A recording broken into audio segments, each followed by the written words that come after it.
नमस्कार दोस्तों, मैं पूजा प्रजापति अहमदाबाद गुजरात से आपके साथ फिर से। लाल आंख दिखाएंगे कहने वाले आंख लड़ा के आ गए। लाल आंख दिखाएंगे कहने वाले लाल आंख लड़ा आए। इतिहास बदलने वाले भूगोल भी बिगाड़ आए। जी हाँ, 15 जून जो गलवान घाटी पे हुआ, चाइना और भारत के बीच में जो हिंसक झड़प हुई, जहां हमारे हिंदुस्तान के 20 से ज़्यादा जवान शहीद हो गए। सर्वप्रथम उन शहीदों को भावपूर्ण श्रद्धांजलि। विश्व गुरु बनाएंगे, हम बड़ी बड़ी बातें करेंगे। 2014 से लेकर 2019 तक हमारे माननीय नरेंद्र मोदी जी एक दिन भी भारत में पग नहीं टिका उनका। घूमते रहे, कभी इस देश में, कभी उस देश में, कभी उस देश में, कभी इस देश में, और करोड़ों अब्जों रुपए का चूना लगाया।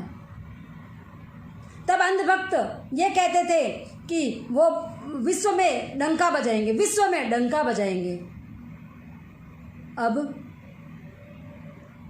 इन 56 इंची छाती वालों को भूटान जैसा देश भी आंख दिखा रहा है, पाकिस्तान जैसा पपलू भी आंख दिखा रहा है, और चाइना तो हमेशा से ही गद्दार रहा है।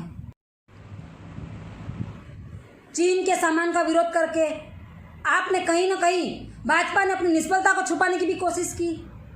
टीवी फोड़े गए, वो किया गया, वो किया गया।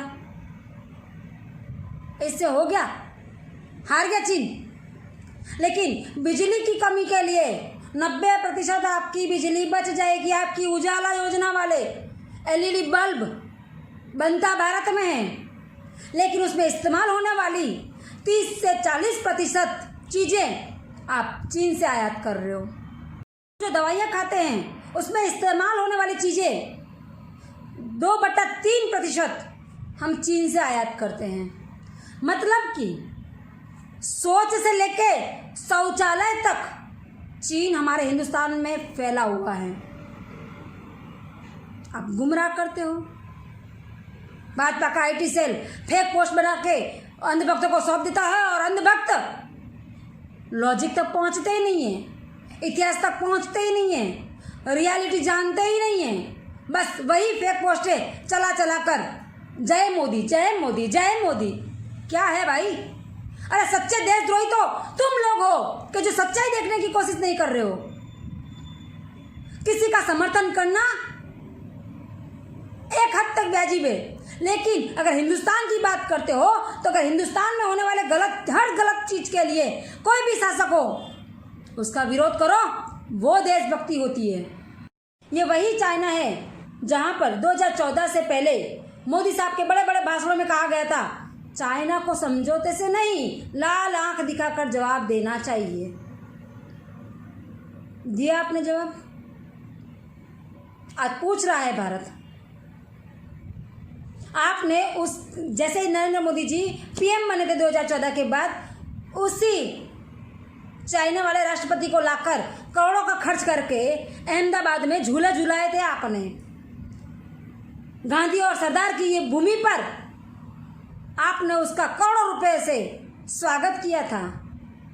पधारो हमारे देश, गाने बजवाए थे, बड़ा ताम झाम वाला तमाशा किया था। क्या किया चाइना ने? अपनी असलियत पे आया, बताई उसने गद्दारी की।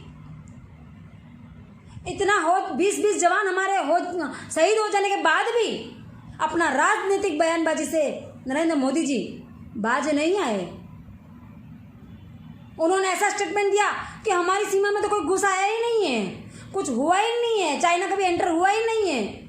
उसी वीडियो को चाइना वालों ने पूरे अंतर्राष्ट्रीय स्तर पर वायरल कर दिया और मोदी जी को अंतर्राष्ट्रीय लेवल पर, अंतर्राष्ट्रीय स्तर पर झूठा भी साबित कर दिया। अरे जो भी है सच्चाई बताओ ना। हिंदुस्तान जानना चाहता है, हिंदुस्तान पूछना चाहता है, कहना चाहता है कि एक्चुअली वहां पे क्या हुआ था, कैसे हमारे सैनिक शहीद हो गए वहां पर। जब आज विपक्ष या हिंदुस्तानी कोई भी सवाल करता है तो आपके अंधभक्त कहते हैं अक्सई चीन में अक्सई नदी का क्या हुआ, उसका क्या हुआ, 1962 वाली बातें करते हो। तो 1962 वाली जो बात कर रहे हो तो अक्सई जो चीन का जो मुद्दा था, विवादित मुद्दा था, वो कांग्रेस सरकार में नहीं आया, वो 1834 से चला आ रहा है। और 1950 के बाद जब कांग्रेस की सरकार ने हिंदुस्तान में कदम रखा और तब उनको पता चला कि ऐसी कोई जगह अक्सई चीन को कब्जा करके चीन ने अपने पास रखा है, और इसलिए 1962 में उन्होंने युद्ध किया था, सरेंडर नहीं किया था, हिंदुस्तान ने युद्ध किया था। बात करते हैं कांग्रेस ने कब सरेंडर किया भाई? कांग्रेस तो अपनी जमीन लेने के लिए लड़ी है वहां पर। कभी आप 2008 की बात करते हो, कभी 2013 की बात करते हो। अरे अगर आपको आगे जो भी हुआ उसकी ही बात करनी है तो भाई आप सत्ता में क्यों हो? कहते हैं ये देखा है, हम हमेशा एक आपदा को अवसर बनाने वाले हैं। सही बात है मोदी जी, लाशों के ढेर पर आप अवसर जरूर बनाते हो, क्योंकि लाशों का ढेर हमेशा आपके लिए लक खोल देता है। फिर वो नोटबंदी हो, जीएसटी हो, पुलवामा हो, गोधरा कांड हो, चाइना ने कब्जा कैसे किया। आप एक तरफ कहते हो कि कोई घुस पे नहीं आया, आज सैटेलाइट तस्वीरें जाहिर हुई है कि जहां पर चाइना गलवान घाटी पर बांध बनाना चालू कर दिया उसने। तो हमारे टुकड़े को आपने सरेंडर कैसे किया? और हमारे सैनिकों को, कितने सैनिकों को उन लोगों ने दबा के रखा था? और आपसे समझौते के बाद 22 जून पर वो पीछे हटे, हमारे कितने सैनिक छोड़े गए, उसकी डिटेल क्यों नहीं देते आप?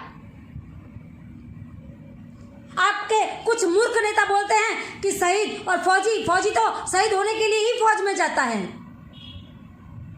क्या इतनी असंवेदनशील सरकार है आपकी? हमेशा से आप शहीदों का मजाक बनाते आए हो। इमोशनल प्ले कार्ड खेलना है आपको, लेकिन सुरक्षा के नाम पर आपके पास कुछ नहीं है। चीन बांध बनाना लग गया गलवान घाटी पर, और आपकी तैयारी क्या है? 0%। वॉरियर कह के पीएम केयर जैसे फ्रॉड खाते खोलते हो, लेकिन उसका हिसाब देने के लिए आपके पास जबान नहीं आती। कोई आवाज करे, कोई पूछे तो उसके ऊपर सीधा केस दर्ज करके उसको जेल में डलवा दो, लेकिन हिंदुस्तान को सही चीजें बताने की आप में हिम्मत नहीं है साहब। कोई भी होता है भारत को धमकी देके चला जाता है आपके राज में। 2017 का जब आप नरेंद्र मोदी जी आप पीएम बने थे, तब डोकलाम का मुद्दा भी 70 से 80 दिन तक चला था। 2016 में जब अमेरिका वाले अरुणाचल प्रदेश में गए थे, तब चीन ने उस वक्त भी धमकी दी थी कि हमारा विवादित मुद्दा है अरुणाचल का तवांग वाला, उसमें हस्तक्षेप अमेरिका ना करे वरना और पेचीदा हालत होगी। और उसी राष्ट्रपति को आपने झूलाए। क्यों झूलाए? अमेरिका के लिए नमस्ते ट्रम्प का खर्चा किया आपने। भारत की गरीबी ढकने के लिए दीवारें खींच दी बड़ी बड़ी।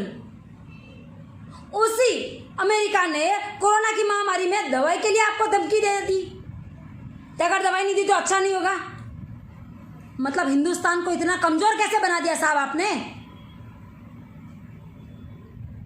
हिंदुस्तान हमेशा मर्दानगी से लड़ा है, पाकिस्तान को कभी जीतने नहीं दिया। उन चीजों को पूरी तरह से आपने निस्तो नाबूद करके सरेंडर मोदी बन गए आप। किस लिए सरेंडर कर रहे हो भाई? क्यों हमारी भारतीयों का भूगोल बिगाड़ने पे तुले हो आप? जो फौजी हैं वो भी रोए, जो शहीद है वो भी रोए, शहीदों की विधवाएं भी रोए, उनके परिवार भी रोए, और आप क्या करो? सिर्फ सत्ता की लालसा और कुछ नहीं। नरेंद्र मोदी जी, आपसे हाथ जोड़ के विनती है कि गलवान घाटी पर जो भी हुआ है वो देश के सामने आप पेश करें, हिंदुस्तान जानना चाहता है कि चीन अभी बांध बनाने कैसा लग गया। अभी वो क्या, वो जैसे कहते हैं ना कि ये नेट वॉर कर रहा है, इंटरनेट वॉर कर रहा है, वैसे अभी नदी वाला वॉर चालू कर दिया उसने। और हमने क्या तैयारी की उसके लिए। तो आपसे नम्र विनंती है कि आपके प्रवक्ता और आप राजनीतिक बयानबाजी में इमोशनल प्ले कार्ड खेलने के बदलाए चीन जैसे देशों को तबीयत से जवाब देने के लिए तैयार रहे। जब विपक्ष आपका सपोर्ट कर रहा है, हर हिंदुस्तानी आपको सपोर्ट कर रहा है, जहाँ पे आप इन्हीं मुद्दों पर आप अभी तक बढ़ते आए हो, तो आज पीछे हट क्यों है साहब? क्यों ऐसी झूठी बात कर रहे हो आप? जो है पब्लिक के सामने रखो। हमारे सैनिक मरने के लिए नहीं है, वो देश की रक्षा के लिए उन माओ ने अपने बच्चों को वहां पे भेजा है। आपके नेताओं की जबान पे ताला लगाने को बोलिए और जो भी हकीकत है वो बताइए हिंदुस्तानियों को, क्योंकि पूछेगा इंडिया, पूछेगा हिंदुस्तान, हर सवाल पूछेगा आपसे। जय हिंद, जय भारत।